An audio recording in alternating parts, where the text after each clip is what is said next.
গরুর মাংস দিয়ে কাঁঠালের বিচির সুস্বাদু রেসিপি কিভাবে তৈরি করলাম আজ আপনাদের সাথে শেয়ার করব। এতটা সুস্বাদু হয় অতিথি আপ্যায়নে অথবা বিশেষ কোনো দিনে কাঁঠালের সিজনে তৈরি করে নিতে পারেন। আজকের এই স্পেশাল রেসিপি তৈরি করার জন্য একটি পাত্রে আমি সরিষার তেল বা সয়াবিন তেল যে কোনো তেল 4 থেকে 5 টেবিল চামচ বা হাফ কাপ পরিমাণ দিয়ে দিতে পারেন। এর মধ্যে দারুচিনি, এলাচ, তেজপাতা সহ সব মশলাগুলো দিয়ে তারপর পেঁয়াজ কুচি 10 থেকে 12টি, আদা বাটা, রসুন বাটা পরিমাণ মতো দিয়ে ভালো মতো একটু ভেজে নিতে হবে। যখন কালারটা একটু গোল্ডেন কালার হয়ে আসবে একে একে আমি বাকি মশলাগুলো দিয়ে দিব। এদিকে দারুণ ফ্লেভার বের হচ্ছে।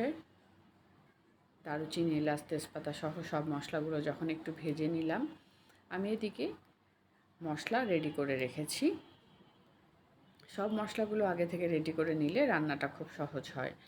আর 1 কাপ পানি দিয়ে দিয়েছি যেন মশলাটা পুড়ে না যায়। এই পানিতে আমি মশলাটাকে খুব ভালো করে কষিয়ে নেব। আপনারা চাইলে আগে থেকেও সব কিছু একসাথে মাখিয়েও রান্না করে নিতে পারেন। এখানে আমি হলুদের গুঁড়া, মরিচের গুঁড়া, জিরা গুঁড়া, ধনে গুঁড়া, লাল মরিচের গুঁড়া, লবণ সহ গরম মশলা সব উপাদানগুলো পরিমাণ মতো নিয়ে নিয়েছি। এখন এই মশলাগুলো আমি ভালো মতো কষিয়ে নেব আর একটু নাড়াচাড়া করে নেব যেন দলা পেকে না থাকে অথবা ভালো মতো মশলাটা কষানো হয়। এভাবে নাড়াচাড়া করে যখন মশলাটা কষানো হবে তখন আমি মাংস এখানে দিয়ে দিব।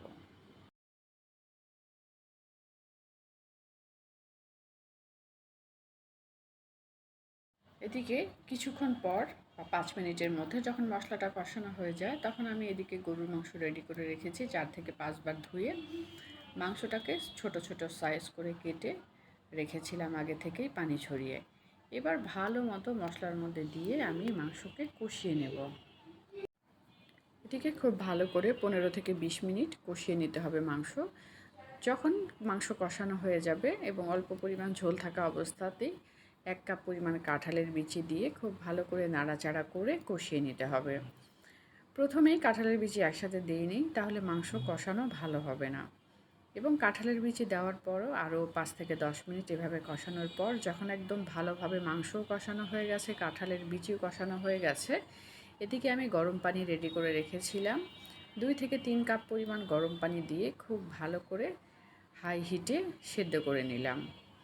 এভাবে সেদ্ধ করতে করতে যখন মাখা মাখা হয়ে এসেছে তখন গরম মশলা 1 চামচ পরিমাণ অথবা জিরার গুঁড়া 1 চামচ পরিমাণ উপরে ছড়িয়ে দিলে স্বাদ আরও বহুগুণে বেড়ে যাবে এবং একটি ফ্লেভার বের হবে যা খেতে ভালো লাগবে।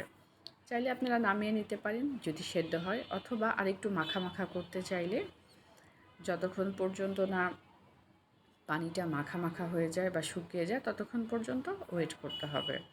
আর যারা একটু ঝোল ঝোল খেতে চান আগে নামিয়ে নিতে পারেন। খুব সহজে রেডি হয়ে গেল সুস্বাদু গরুর মাংস দিয়ে কাঁঠালের বিচির তরকারি।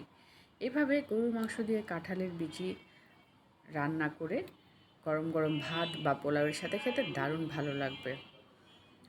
আর অতিথি আপ্যায়নে বা এই কাঁঠালের সিজনে এই রেসিপিটি যারা তৈরি করেননি তৈরি করে দেখুন কতটা সুস্বাদু।